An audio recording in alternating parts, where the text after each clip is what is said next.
भुवनेश्वर भरतपुर थाना घटना सौम्यरंजन पट्टनायक विरोधी मानू निंदा करिसेंती गोटे सरकार 100 दिन भितर जदि किसी आईन रे भूल अच्छी से पूर्व सरकार निहाती किसी भूल थी से बीजेपी सरकार को दोष दबा ठीक नुहे।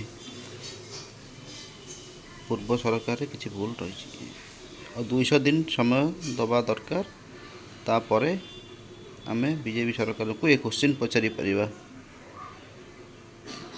आईन कानून परिस्थिति ठीक कि भूल 100 दिन परिवर्ते आम 200 दिन पर यदि पचारिबा एवं दोष दबा बीजेपी गवर्नमेंट को ताहा ठीक रहिबो। यह सौम्यरंजन पट्टनायक कहिसेंती।